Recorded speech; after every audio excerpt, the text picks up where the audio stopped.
fadilatil istighfar. Al-babul isruna, dan adapun bab yang ke-20 fi fadilatil istighfar, yakni fi bayani fadilatil istighfar, di dalam menerangkan dan menjelaskan tentang keutamaan istighfar. Sebagaimana yang kita maklum bahwa salah satu di antara cara kita untuk bertobat dari segala dosa dan kesalahan yang kita lakukan adalah dengan istighfar. Istighfar adalah bentuk cara untuk bertobat di antara beberapa cara. Apa itu istighfar? Ya, ini meminta dan memohon ampun kepada Allah. Mohon maaf, kira-kira kita punya dosa apa kalau kita? Banyak. Banyak aja apa banyak banget? Nah, sekarang dosa kita yang segitu banyaknya, langkah kita untuk minta diampuni oleh Allah, satu di antaranya adalah dengan cara apa? Istighfar. Baik dosa yang zahir maupun dosa yang batin. Maksiat zahir maupun maksiat batin. Nah, kita dianjurkan untuk meminta ampun kepada Allah Subhanahu wa taala. Manusia adalah tempatnya salah. Manusia adalah tempatnya lupa. Makanya dikatakan di sana al-insan mahallul khata' wan nisyan. Manusia itu adalah tempatnya salah dan tempatnya lupa.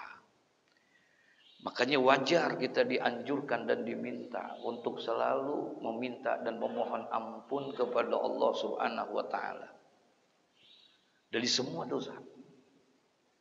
Baik yang sengaja ataupun yang tidak sengaja, baik yang besar maupun yang kecil, baik yang kelihatan ataupun yang tidak kelihatan. Nah, minta ampun kita kepada Allah. Bayangkan bahwa baginda Nabi kita Muhammad sallallahu alaihi wasallam adalah satu sosok yang sudah diampuni dosa-dosanya oleh Allah. Dari semua dosa-dosa yang sudah dilakukan oleh baginda Nabi Muhammad sudah diampuni oleh Allah. Dan kemudian Rasulullah ini maksum, dijaga, dipelihara sehingga dia tidak melakukan dosa lagi.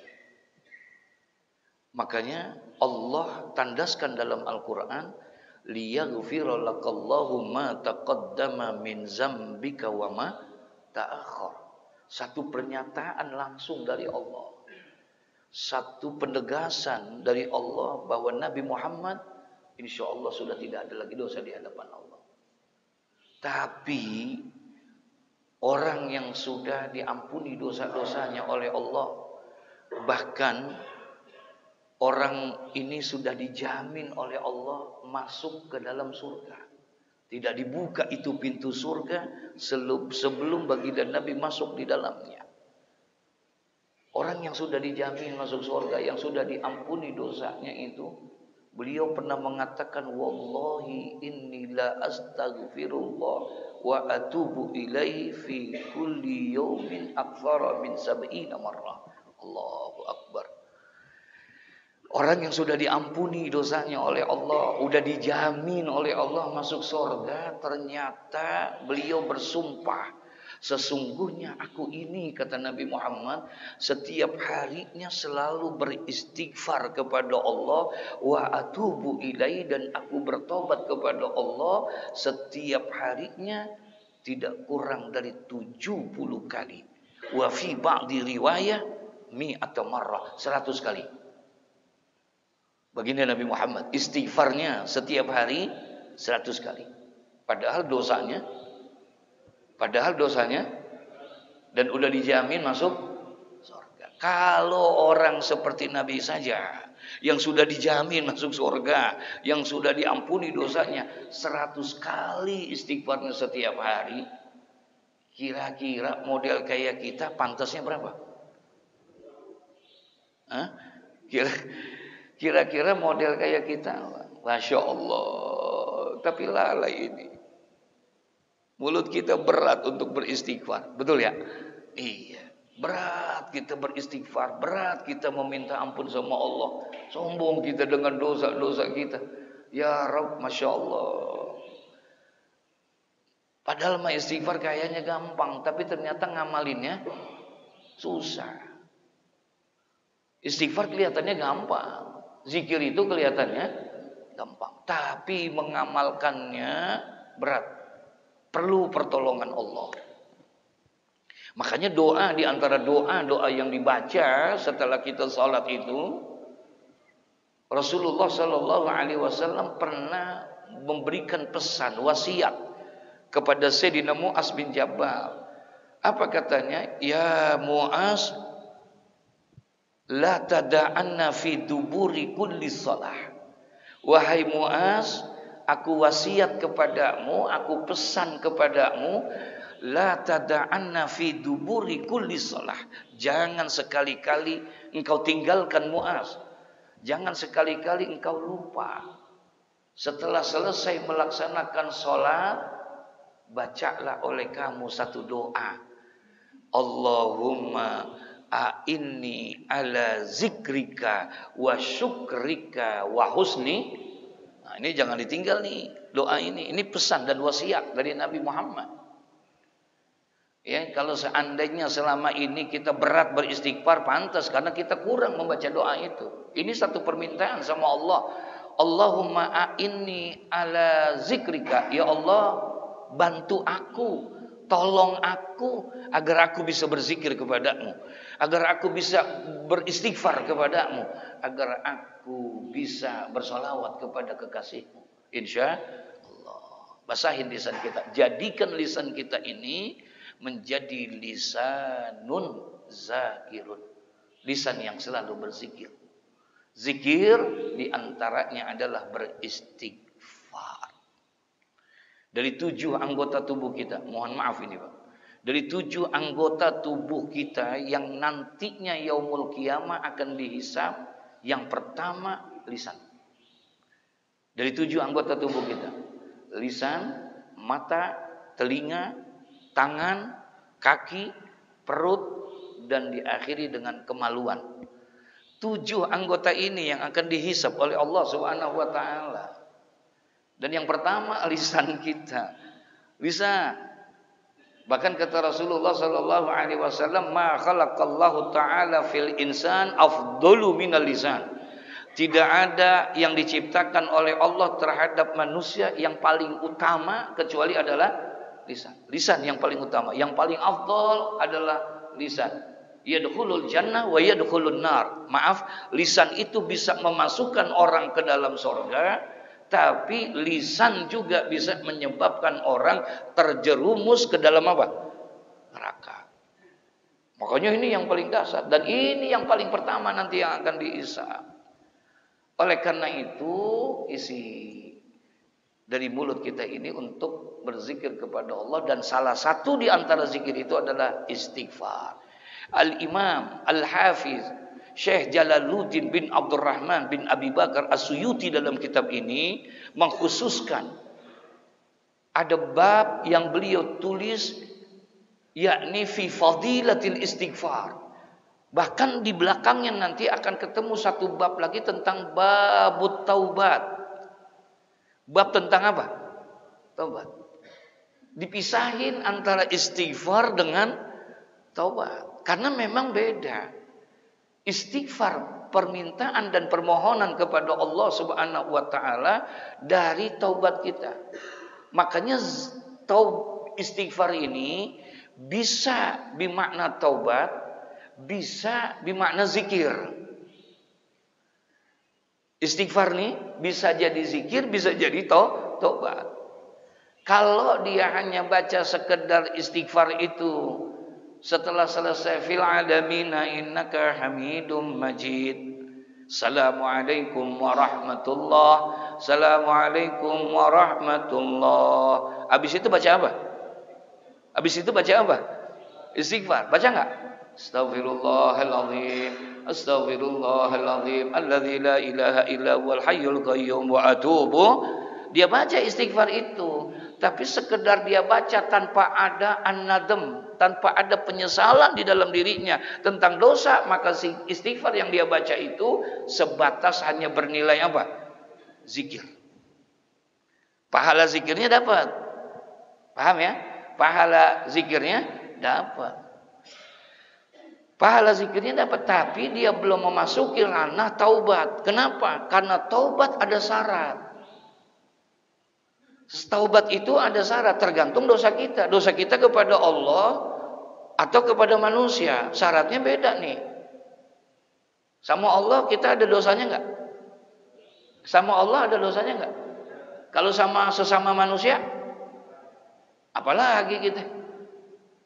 Nah, sekarang taubat kita dengan Allah dan juga kepada sesama beda kata ulama. Ya. Kalau dosa kita kepada Allah, taubatnya cukup 3 syaratnya. Yang pertama, dia menyesal. Yang kedua, dia berhenti melakukan perbuatan maksiat itu. Dan yang ketiga, dia berjanji tidak akan lagi mengulangi lagi itu. Ya, dia berjanji. 3 tuh. Syaratnya kalau dosa kita kepada siapa? Kepada Allah. Kalau dosa kita yang kita lakukan ini kepada Allah Subhanahu wa taala, kata Syekhul Islam Muhyiddin Abi Zakaria Yahya Ibnu Sarafi An-Nawawi dalam kitab Riyadhus Shalihin, di situ digambarkan untuk bertobat kita kepada Allah 3. Yang pertama an-nadam, penyesalan. Harus nyesal kita. Menyesal telah melakukan perbuatan itu. Yang kedua, kita berhenti daripada perbuatan itu. Nyesel-nyesel, main mulu tapi. Ya, belum. Dia nyesel, dia harus berhenti. Yang ketiga, dia berjanji untuk tidak mengulangi lagi perbuatan itu. Itu kalau dosa sama Allah. Tapi kalau dosa kepada sesama kita, syaratnya ditambah 1. Yang tadinya 3 jadi berapa? Jadi 4. Yang 3 sama, nyesel, berhenti, dan berjanji tidak mengulangi lagi.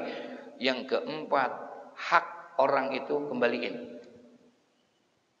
Sendal yang pernah kita tukar, balikin tuh. Ya. Itu tuh kalau dosa kita sama sesama, Masya Allah. Nah, salah satu bentuk penyesalan, permintaan ampun dan permohonan Allah adalah dengan istighfar. Istighfar akan menjadi taubat, bagian daripada taubat kepada Allah. Kalau istighfar yang kita baca, lisan kita membaca istighfar, hati kita meminta dan memohon ampun, menyesali perbuatan dosa kita. Paham tidak tuh? Kalau itu yang kita baca, maka istighfarnya mengandung taubat.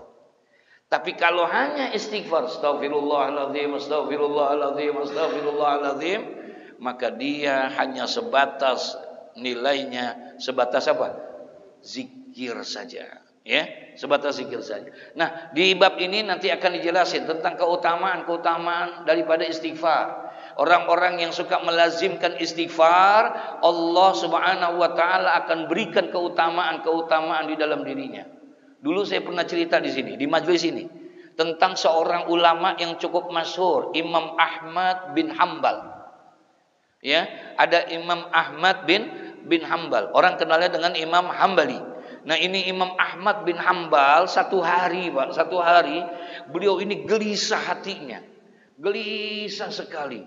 Gelisah kenapa? Dia pengen sekali datang ke satu kampung. Padahal kampung itu belum pernah didatengin sama Imam Ahmad bin Hambal. Dan tidak ada tujuan apa-apa ke sana. Yang ketiga, dia nggak ada yang kenal di sana. Tapi ini hati kok tergerak banget. Ya, berhari-hari selalu tuh mengganggu hatinya Imam Ahmad bin Hambal untuk selalu datang ke sana. Untuk selalu datang ke sini. Ada apa ini sebetulnya? Mau tidak mau, akhirnya singkat cerita, Imam Ahmad bin Hambal akhirnya pergilah ke kampung itu. Ketika dia pergi ke kampung itu, kemudian Imam Ahmad bin Hambal ini bingung mau kemana. Akhirnya kemalaman dia nggak ada tempat. Zaman dulu nggak ada hotel, nggak ada apartemen, nggak ada tempat ini. Akhirnya nggak ada tempat yang dia pakai untuk menginap kecuali apa? Masjid. Nah, singkat cerita, kemudian dia sembahyang, dia masuk ke masjid dan lain sebagainya, dia ibadah. Nah setelah itu dia mau istirahat, dia mau numpang tidur di teras. Nah ketika lagi dia mau tidur, ini yang merebut masjid nih, galaknya bukan main, Pak.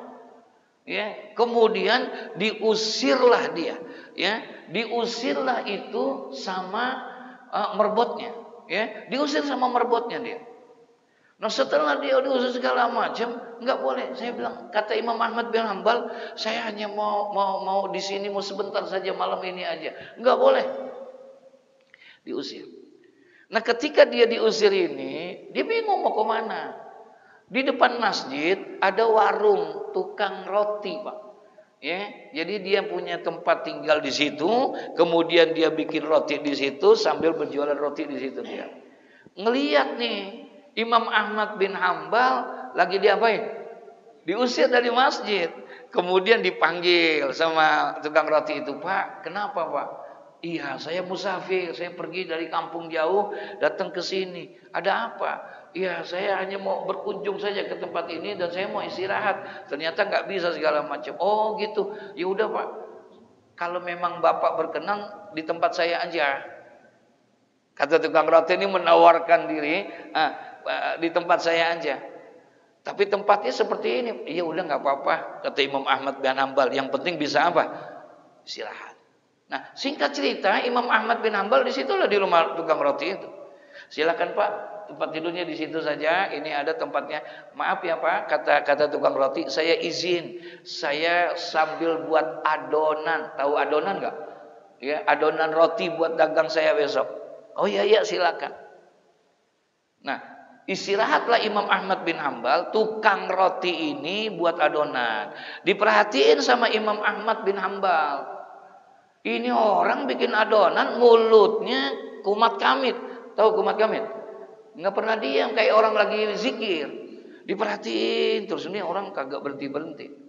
Akhirnya ditanya oleh Imam Ahmad bin Hambal, "Maaf, udah berapa lama Bapak jadi?" "Wah, lama saya." "Ya, udah berapa lama?" "Saya udah lama dagang roti begini." "Maaf Pak, saya perhatiin Bapak ini selalu berzikir itu. Apa yang Bapak bawa?" "Nggak ada yang saya baca kecuali saya beristighfar, memohon ampun kepada Allah." Jadi yang dia baca itu hanya sebatas apa? Istighfar. "Udah berapa lama?" "Lama." "Setiap hari?" "Iya." "Berapa banyak?" "Waduh, minimal 1000 saya baca," kata dia. "Oh begitu istighfar ya." Ditanya sama Imam Ahmad bin Hambal, "Apa yang engkau dapatkan daripada istighfar yang kamu baca itu?" Kata dia, "Selama saya baca istighfar yang semuanya saya baca ini, hampir semua apa yang aku inginkan, apa yang aku hajatkan dikabulkan oleh Allah. Semuanya. Doa-doa saya, permohonan saya dikabulkan oleh Allah dan Allah memudahkan semua urusan saya dan Allah berikan rezeki kepada saya. Berkat istighfar yang saya baca setiap hari. Semua sudah dikabulkan, sudah, kecuali satu. Yang belum dikabulkan oleh Allah kecuali satu. Yang itu saya minta setiap malam tapi belum dikabulkan." "Apa yang kau minta?" "Aku ingin sekali berjumpa dan bertemu dengan seorang ulama yang bernama Imam Ahmad bin Hambal." Begitu kata dia. "Aku ingin sekali berjumpa dengan seorang ulama yang bernama Imam Ahmad bin Hambal." Padahal yang diajak ngomong, nangis Imam Ahmad bin Hambal. Pantes hatinya resah, gelisah, berhari-hari hanya untuk datang ke situ karena tertarik dengan apa? Istighfar dari orang yang baca itu. Paham maksudnya nih? Nah, ini keutamaan daripada apa nih? Istighfar, memohon ampun kepada. Nanti akan dikupas nih, Pak. Ya, akan dikupas kelebihan dan keutamaannya. Nah, jadi al-babul isruna fi fadilatil istighfar, yakni fi bayanil fadilatil istighfar. Di bab ini akan dijelaskan ya oleh Al-Imam Jalaluddin As-Suyuti tentang fadilah keutamaan beristighfar. Qala Rasulullah sallallahu alaihi wasallam likulli da'in dawa wa dawa'uz dzunub al-istighfar. Bersabda Nabi sallallahu alaihi wasallam, kata Nabi, likulli da'in dawa, setiap penyakit itu memiliki obat. Setiap penyakit itu memiliki obat. Semua, ya, penyakit apapun. Tidak ada penyakit yang tidak ada obatnya. Kalau seandainya hari ini ada penyakit yang belum ditemukan obatnya, kan ada juga tuh, ya, ada penyakit yang obatnya belum apa? Belum ada. Itu bukan karena hadis ini berbeda, tidak. Allah tidak hanya menciptakan pintu, tapi Allah juga pasti akan menciptakan apa? Kuncinya. Ya, nggak ada gembok tanpa kunci. Nggak ada masalah tanpa solusi. Allah akan berikan itu semua. Kalau Allah berikan sakit, berarti Allah juga berikan sehat. Nah, setiap penyakit itu ada obatnya. Ada obatnya. Nggak ada yang tidak ada obatnya. Kalau sekarang tidak ada obatnya, itu karena keterbatasan akal manusia yang belum mampu menemukan itu. Karena kelemahan akal kita manusia belum menemukan itu. Karena Rasulullah bilang likulli da'in dawa, semua penyakit itu pasti ada wa dawa'uz dzunub, dan obat daripada dosa-dosa itu al-istighfar, adalah istighfar. Obat fungsinya untuk apa, Pak? Obat itu fungsinya untuk apa? Hah? Untuk mengobati dan menghilangkan, menyembuhkan penyakit, betul ya? Insya Allah, walaupun yang menyembuhkan itu siapa? Allah. Wa iza maritu fahuwa yasmin. Ya, Allah yang menyembuhkan. Tapi kan ikhtiar, usaha wajib hukumnya, betul? Iya. Wajib kita berikhtiar. Nah, salah satu di antara ikhtiarnya adalah minum obat. Ada orang kagak mau. Ya, semuanya tawakal aja sama Allah. Emang lagi dikasih sakit, udah nggak perlu pakai dokter, nggak usah pakai berobat. Emang Allah takdirin kita lagi sakit, udah terima aja. Ntar juga lagi waktunya baik. Begitu. Itu yang model begitu, insya Allah cepet tuh, Pak. Cepet apa? Jadi mesti ada ikhtiar. Nah, sekarang obat ini fungsinya adalah untuk menyembuhkan penyakit, untuk menghilangkan penyakit yang ada di diri kita. Sama, sekarang dosa itu juga seperti penyakit. Dia harus dihilangkan, dia harus disembuhkan. Bagaimana caranya? Minum. Apa obatnya daripada perbuatan dosa? Adalah istighfar. Likulli da'in dawa. Setiap penyakit itu ada obatnya. Wa dawa'uz dzunub al-istighfar. Dan obat daripada penyakit dosa itu adalah istighfar. Langkah yang pertama untuk menghilangkan dosa itu adalah dengan istighfar. Insya Allah istighfar itu bentuk penghapusan, Pak. Tidak tercatat dosa kita kalau kita hapus dengan apa? Dengan istighfar. Ya. Sekalipun berulang-ulang kita melakukan dosa, tapi setiap perbuatan dosa kita hapus dengan, kita tip-ek dengan istighfar, maka insya Allah diampuni itu dosa kita, ya, oleh Allah Subhanahu Wa Taala. Ittabi'us sayyi'at bil hasanat. Kata Nabi, ittabi'us sayyi'at bil hasanat. Iringi perbuatan jelekmu, iringi perbuatan jahat dan maksiatmu itu dengan kebaikan. Supaya apa? Tamhuha, supaya terhapus tuh dosa-dosa perbuatan kejelekan kamu. Nah, kebaikannya apa? Adalah dengan satu, pertama dengan istighfar. Jadi istighfar adalah obat, ya, insya Allah. Kalau kita banyak istighfar, insya Allah penyakit dosa kita hilang, penyakit dosa kita sembuh, insya Allah. Kapan kita baca istighfarnya? Kapan saja. Di mana kita baca istighfarnya? Di mana saja. Ya, istighfar adalah ibadah yang tidak terikat dengan tempat dan tidak terikat dengan waktu. Jadi istighfar bukan hanya di masjid. Istighfar bukan hanya di musola. Di rumah boleh nggak? Di rumah boleh nggak? Di pasar? Iya, di mana aja boleh. Dan dia tidak terikat dengan waktu. Kapan saja. Pagi, sore, siang, malam, dan lain sebagainya. Wa qala Nabi sallallahu alaihi wasallam. Kemudian Nabi bersabda di hadis yang selanjutnya, likulli syai'in hilyah wa hilyatuz dzunub al-istighfar. Segala sesuatu itu hilyatun, memiliki keindahan, memiliki perhiasan. Jadi hilyatun bimana zinatun, ya ini perhiasan.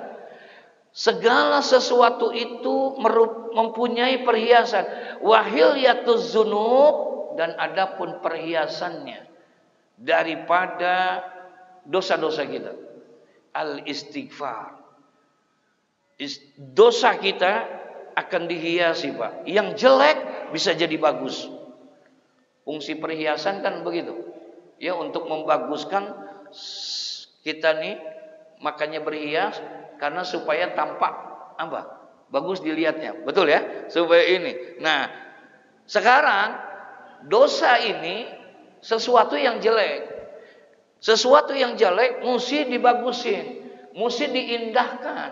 Nah, untuk mengindahkan supaya kejelekan ini terganti dengan kebaikan, dengan keindahan adalah dengan cara beristighfar. Ini fadilatul istighfar. Ini keutamaan daripada istighfar. Buat obat buat diri kita dan juga akan menghiasi diri kita. Orang yang banyak dosa, kemudian dia banyak beristighfar, tidak akan tampak dosanya, akan ditutupi, itu dihiasi oleh Allah. Auranya beda ntar. Ya, karena dia banyak beristighfar. Ini dasar istighfar, Pak. Ya. Istighfar ini Masya Allah luar biasa. Bahkan dalam satu riwayat hadis, istighfar ternyata bukan hanya sekedar obat dosa kita, bukan hanya sekedar menghiasi dosa-dosa kita, bukan hanya proses pengampunan dosa kita. Ternyata istighfar itu bisa menjadi peredam murka Allah. Allah tidak jadi turunkan murkanya, Allah tidak jadi turunkan azabnya kalau masih ada orang yang beristighfar. Sebetulnya Allah nih kalau ngelihat tingkah laku manusia ini, kayaknya udah gedeg banget, tahu gedeg Pak. Allah tuh udah marahnya bukan main sama tingkah laku manusia ini. Udah muak ngelihat tingkah laku manusia yang terlalu berani dengan Allah.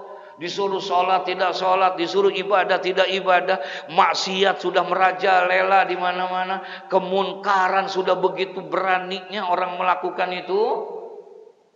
Allah sebetulnya sudah marah, Pak. Tapi karena ada yang meredam, Allah nggak jadi. Nanti ketemu ada satu hadis qudsi. Hadis qudsi, firman Allah. Allah pernah berfirman begini. Inni la ahimmu bi ahlil ardi azaban. Kata Allah, ini la ahimmu bi ahlil ardi azaban. Sungguh kata Allah, aku ini terkadang pengen tumpahkan saja ini azab di muka bumi ini. Saking apanya? Saking keselnya Allah. Kata Allah, sungguh terkadang aku ini pengen menumpahkan saja azab di muka bumi ini, kata Allah. Aku pengen turunkan saja ini azab karena aku muak melihat tingkah laku manusia yang sudah begitu berani kepadaku. Sungguh kata Allah, aku pengen tumpahkan ini azab. Tapi dilanjutin sama Allah, fa iza nazartu ila umari buyuti wal mutahabbina fiyya wal mustaghfirina bil ashar saraftu azabi anhum. Aku sebetulnya pengen tumpahkan saja ini azab. Tapi ketika aku lihat ada 3 ini, aku nggak jadi turunin. Aku hormati mereka. Apa? Faiza nazartu ila umari buyuti. Ketika aku lihat masih ada orang-orang yang memakmurkan rumah-rumahku, kata Allah. Masya Allah. Ketika aku lihat masih ada orang-orang yang memakmurkan rumah-rumahku. Masih hidup itu sholat berjamaah. Masih hidup tuh pengajian-pengajian, kegiatan keislaman. Masih ada orang yang memakmurkan rumah-rumahku, kata Allah. Wal mutahabbina fiha. Yang kedua, karena aku lihat masih ada orang yang saling sayang menyayangi karena aku. Saking sayang menyayanginya mereka saling peduli satu dengan yang lainnya. Dia saling membantu yang kaya, bantu yang miskin, yang pintar, bantu yang bodoh. Saling sayang menyayangi karena aku. Ketika aku lihat mereka. Kemudian yang ketiga katanya, wal mustaghfirina bil ashar. Ketika aku lihat masih ada orang-orang yang beristighfar. Saraftu azabi anhum. Aku nggak jadi turunin azabku, kata Allah, karena aku masih menghormati mereka. Subhanallah. Berarti kalau begitu istighfar adalah apa? Peredam murka Allah. Selama masih ada orang yang beristighfar, meminta ampun dan memohon ampun kepada Allah, maka insya Allah Allah akan redam kemurkaannya. Kalau bicara maksiat, udah ada belum? Maksiat udah ada belum? Kemunkaran udah ada belum? Maksiat apa yang belum ada di Jakarta? Coba dah. Maksiat apa yang belum ada di Jakarta? Kemunkaran apa? Model macam apa tuh dosa yang belum ada di Jakarta? Semuanya ada. Yang akal kita nggak nyampe dilakuin, Pak. Seorang anak nidurin emaknya, udah ada belum? Udah ada belum? Allahu Akbar. Ini akal nggak nyampe nih. Tapi itu terjadi, saudara. Maksiat yang luar biasa. Ayah tidurin anaknya. Saudara sekandung, kakak adik, adik kakak tidur bersamaan. Yang akal kita ini, masya Allah, apa iya? Apa iya? Ternyata terjadi. Kalau hubungan homoseksual sih emang dari zaman dulu udah ada, betul ya? Iya. Lesbi memang udah ada dari zaman Nabi Allah Lut alaihissalam. Ini kemunkaran, kemaksiatan sudah begitu luar biasa. Begitu luar biasa. Masya Allah. Allah kalau udah pengen marah sebetulnya marah Allah. Tapi ada yang ngeredam. Siapa? Antum nih. Insya yang menghidupkan masjid. Nanti satu masa akan terjadi orang tidak akan datang ke masjid. Tidak ada sholat jamaah, tidak ada pengajian. Nanti satu masa akan terjadi. Udah pernah terjadi belum? Halo? Udah pernah terjadi belum? Kapan? Hah? Iya, coba tuh 2 tahun. Pengajian brek. Udah 2 tahun. Jumat nggak ada. Iya, 2 tahun. Tarawih ngumpet. Iya, tarawih ngumpet, Pak. Nggak di bawah, di atas. Ini segala macam. Masya Allah, berapa banyak itu masjid-masjid seperti itu. Baru diuji sama Allah segitu doang. 126 negara lumpuh tuh yang kayak begitu semua. 2 tahun orang nggak berangkat haji Indonesia. Ditutup sama Allah pintu-pintu ibadah. Nanti akan terjadi satu masa seperti itu. Selama masih ada orang yang memakmurkan masjid, menghidupkan rumah-rumahku, kata Allah, saraftu azabi anhum. Aku nggak jadi turunin selama masih ada sholat berjamaah. Ya, selama masih ada sholat berjamaah, masih ada memakmurkan masjid. Kalau ngelihat begini kayaknya masih lama di kiamat, Pak. Wa qala Rasulullah sallallahu alaihi wasallam, dan hadis selanjutnya bersabda Nabi kita Muhammad sallallahu alaihi wasallam, man istaghfara ghafarallahu lahu wa in kana farran minaz zahfi. Bersabda Nabi sallallahu alaihi wasallam, kata Nabi, man istaghfara, barang siapa yang memohon ampun, Barang siapa yang beristighfar, meminta dan memohon ampun kepada Allah, ghafarallahu lahu, niscaya Allah akan ampuni bagi orang itu. Siapa yang beristighfar, maka Allah akan ampuni dosa-dosanya. Wa in kana farran minaz-zafi, sekalipun adalah dosanya itu, yaitu dia apa? Farran, lari, minaz-zafi, daripada peperangan. Itu lari daripada peperangan, Pak. Itu dosa yang paling besar. Masuk minal kabair. Dia termasuk dosa yang besar. Lari dari perang. Ya, lari dari perang. Belum daripada perang semuanya dia kabur. Iya, dia kabur itu nggak mau sekarang. Nah, itu dosa, kata Nabi, dosa yang paling besar. Ya, di apa barisan peperangan, kemudian dia nggak jadi, takut, kemudian dia kabur pulang. Nah, sekalipun dosa sebesar itu, kalau dia beristighfar, maka insya Allah dosanya diapain? Diampunin oleh Allah Subhanahu wa taala. Dosa sebesar itu insya Allah akan diampunin oleh Allah. Wa qala Rasulullah sallallahu alaihi wasallam, man asarra man istaghfara wa in ada fil yaumi sab'ina marra. Ini dia nih. Kata Nabi sallallahu alaihi wasallam, apa kata Nabi? Ma asarra, tidak jadi. Dosa itu tidak tertulis, dosa itu tidak tercatat. Man istaghfara, dari orang yang beristighfar. Dosanya tidak terjadi, tidak tercatat, dosanya tidak terima bagi orang yang beristighfar. Tapi dengan istighfar bertobat dengan penyesalannya. Wa in ada fil yaumi, sekalipun terulang di dalam satu hari itu, perbuatan dosanya itu sab'ina marrat, 70 kali. Ada orang berbuat dosa nih sebanyak itu tuh 70 kali. Itu enggak dicatat tuh Pak, dosanya dia yang 70 kali itu, dengan catatan setiap dia berbuat dosa diapain? Diistighfarin. Paham maksudnya tuh? Masya Allah. Karena istighfar itu penghapus dosa. Sebab ada orang yang melakukan perbuatan dosa itu, habis berbuat dosa nyesel, astagfirullahaladzim, ini ngapa begini ini? Ya Allah, kenapa saya mesti lakukan ini? Nyesel dia, senyesal-nyesalnya. Makanya orang yang berbuat dosa itu enggak langsung dicatat, Bang. Ya, beda sama orang yang berbuat kebaikan. Kalau orang yang berbuat kebaikan, baru niatnya saja udah dicatat. Niatnya nih, ya, niat ntar Jumat saya mau di soft awal, pengen datang lebih dulu, jam 12 kurang 5 dulu. Saya niat mau datang, saya mau itikaf di masjid, saya mau baca suratul Waqiah, saya mau baca suratul Kahfi dan lain sebagainya.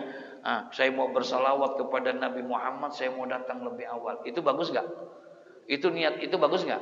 Tuh, dia niat nih, ternyata nggak dilakuin, ya, karena kesibukan dia dan lain sebagainya, akhirnya dia lupa, dia nggak kerjain. Nah, niat yang baik itu Allah berikan kepada dia satu pahala wahidatan kamilat, satu pahala yang sempurna. Padahal ngerjain nggak? Padahal ngerjain nggak? Enggak, timbang apa? Timbang niat doang. Diberikan satu pahala yang sempurna. Kalau dia kerjain, maka Allah akan lipat gandakan dia.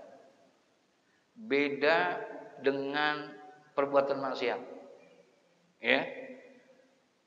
Ini mumpung gue lagi libur, habis ngaji, ntar kita bikin lagi majlis berempat.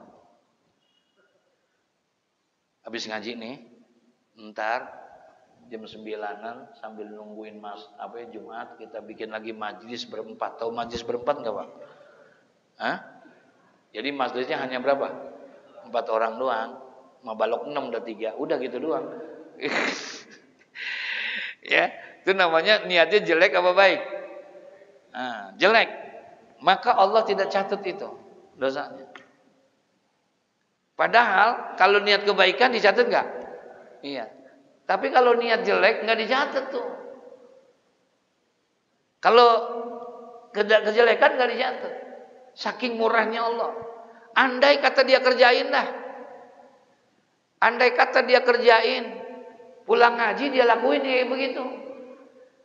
Berbuat niat yang tadi berbuat jahatnya dia kerjain sama dia. Nah ketika pada saat dia kerjain. Dalam kitab Mukhtarul Ahadits An-Nabawiyah. Dalam kitab Mukhtarul Ahadits An-Nabawiyah. Ada satu hadis yang menekankan di situ. Apabila ada orang yang berbuat dosa, maka malaikat ini minal katibin, malaikat yang mencatat itu dilarang sama Allah Subhanahu wa taala, jangan langsung dicatat dulu. Perbuatan dosanya jangan langsung dicatat dulu. Kenapa? Tunggu, kasih jeda dikit. Dia mau istighfar apa enggak? Dia mau minta ampun apa enggak? Kalau seandainya dia beristighfar, maka hilangkan tuh dosanya. Ada orang habis berbuat dosa langsung apa? Astagfirullahaladzim. Astagfirullah. Ya Allah, maafin saya ya Allah. Maka saat itu dihapuskan dosanya. Nah ini ada orang. In ada fil yaumi sab'ina marrah. Habis berbuat dosa, istighfar. Buat lagi. Istighfar lagi. Dia buat lagi, istighfar lagi, sampai berapa kali? Kalau 70 dikit apa banyak? Ma asarra manis istighfar. Tidak tercatat itu dosa dengan sebab dia istighfar. Dia bukan memainkan Allah nih, bukan. Karena memang keterbatasan dia manusia, paham nggak? Padahal mah semalam udah nangis, tobat sama Allah.